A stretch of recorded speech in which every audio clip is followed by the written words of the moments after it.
Polandia beri peringatan mengerikan ke Brussel ancam akan mengerahkan moncong meriam ke Uni Eropa. UE akan segera pecah, ini mungkin terdengar retorika tapi kemungkinan nyata. Ketika Jerman mempertahankan hegemoninya di dalam UE, Polandia telah mengeluarkan peringatan keras kepada Brussel. Pernyataan-pernyataan ini dapat meningkatkan kerusuhan di antara negara-negara Uni Eropa yang lebih kecil dan bentrokan besar akan segera terjadi. Jaroszewski, pemimpin de facto Polandia dan mantan wakil Perdana Menteri mengatakan bahwa pemerintahnya tidak akan lagi bekerja sama dengan permintaan baru hukum, di mana Komisi Eropa untuk melepaskan 35 miliar dalam bentuk hibah dan pinjaman dari program bantuan pandemi UE. Program bantuan pandemi ini telah menjadi kentang panas di dalam blok. Namun selama beberapa tahun terakhir ini menjadi alasan bagi Komisi untuk membuat Warsawa menari mengikuti ramanya. Brussel terus-menerus menolak untuk menyetujui rencana Warsawa untuk menghabiskan sekitar 36 miliar dalam bentuk hibah dan pinjaman. Bagian dari dana pemulihan serikat pekerja sebesar 800 miliar karena khawatiran tentang independensi peradilan dan kegagalan negara untuk menerapkan keputusan dari pengadilan tinggi UE. Warsawa mencoba mengikuti hampir setiap permintaan UE, tetapi tuntutan itu tidak pernah berakhir. Bulan lalu saja Brussel menuntut Warsawa untuk membatalkan perubahan dalam sistem peradilannya. Karena UE percaya itu adalah pelanggaran standar demokrasi karena membeli hakim di bawah kendali politik yang lebih ketat. Setelah itu, Parlemen Polandia mengesahkan undang-undang yang mengembalikan perubahan di dalam kehakiman, namun dana tersebut belum dicairkan. Uni Eropa sempat bungkam atas masalah ini, tapi pemimpin politik paling berpengaruh di Polandia, Jaroszewski, Alexander Duda, dan Mateusz marah dengan perdebatan ini. Jaroszewski telah mengumumkan bahwa Warsawa akan mengorbankan perang melawan UE jika perlu. Dia menuduh Komisi mencoba merusak supremasi hukum di Polandia dan mengingatkan hakim Polandia bahwa kesetiaan pertama mereka adalah hukum Polandia. Jadi, Jaroszewski sangat jelas, jika Komisi Eropa tidak menjalankan tanggung jawabnya, Warsawa tidak memiliki motivasi untuk menjalankan komitmennya kepada Uni Eropa. Pemerintah Polandia membutuhkan dana UE untuk membantu mengatasi inflasi yang melonjak dan meningkatnya ancaman resesi ekonomi. Tetapi kelayanan UE yang terus-menerus telah memaksa Jaroszewski, Duda, dan bahkan Merkel menjadi lebih skeptis terhadap Komisi Uni Eropa. UE telah membayar lebih dari 100 miliar dolar dalam bentuk dana fasilitas pemulihan dan ketahanan ke negara-negara seperti Yunani, Jerman, Italia, Prancis, dan Spanyol. Tetapi pencairan ke Polandia dan Hungaria terhenti karena masalah aturan hukum. Negara ini telah lama ingin menjadi guru selamat. Anggota UE yang lebih kecil karena dominasi UE yang terus-menerus telah menghasilkan ketidakpercayaan yang meluas terhadap Brussel. Karena sebagian besar anggota Uni Eropa yang telah lebih kecil menentang rencana pengurangan 15% yang diusulkan untuk menyelamatkan Jerman. Hungaria sendiri secara terbuka menentang rencana pengurangan 15%. Portugal sementara itu juga sepenuhnya menolak gagasan UE. Konflik pariwisata Rusia berkembang antara negara-negara Baltik dan Uni Eropa. Demikian pula ini terjadi di negara-negara Balkan. Singkatnya, semua orang tidak senang dengan Komisi UE di bawah Ursula von der Leyen.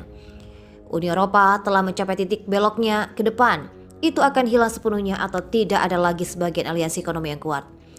Peringatan berdarah Polandia perlu ditanggapi dengan terus-menerus karena jika benar-benar menekan tombol polexit aliansi akan menyaksikan eksodus besar-besaran. Viktor Orban telah menemukan teman baru di Warsawa.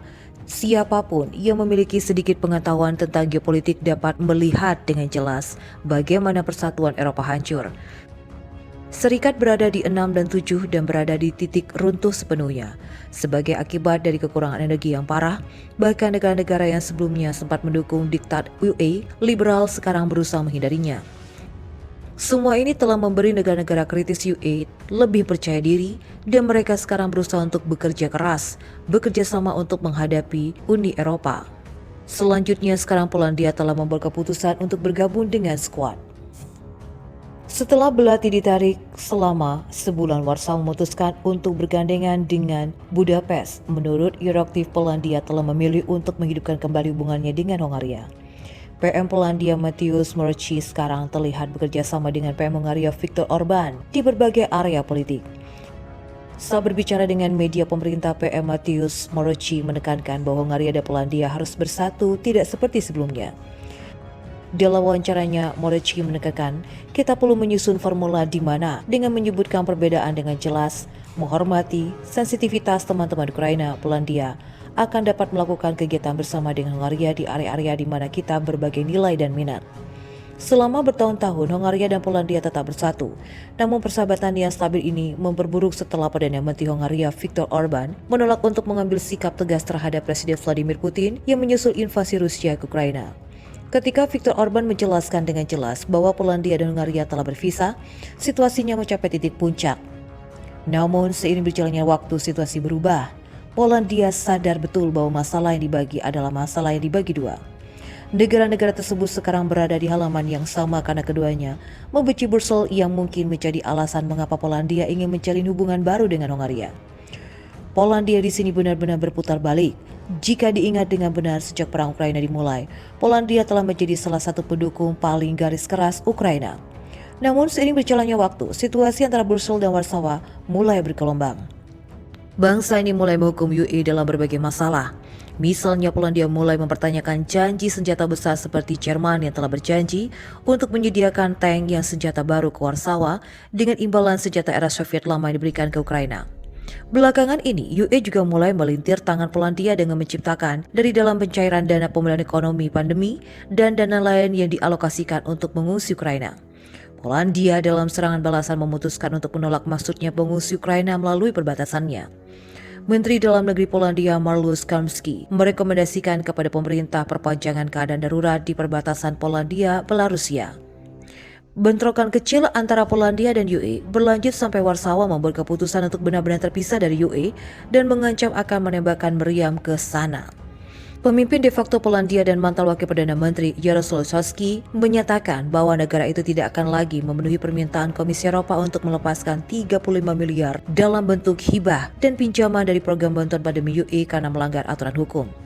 Ini adalah saat yang tepat ketika UE memahami bahwa Warsawa telah menjadi nakal. Eropa dan para pemimpinnya adalah inkompetensi yang dipersonifikasikan dan tatanan tertinggi. Pendekatan mereka terhadap perang Ukraina yang sedang berlangsung telah diselimuti ketidakmampuan tingkat tinggi. Tujuannya adalah untuk melukis gambaran yang disebut persaudaraan Eropa mengabaikan kepentingan egoisnya sendiri. Tapi sekarang warga Eropa haus darah untuk para pemimpin Eropa yang sama, dan ini baru bermulaan. Ketika perang Ukraina pecah, negara-negara Eropa mendukung Ukraina dengan mengirimkan bantuan keuangan dan senjata. Ini adalah Ukraina yang sama yang dinodai atas nama Eropa yang memiliki sejarah korupsi yang merajalela dan pemerintahan yang goyah.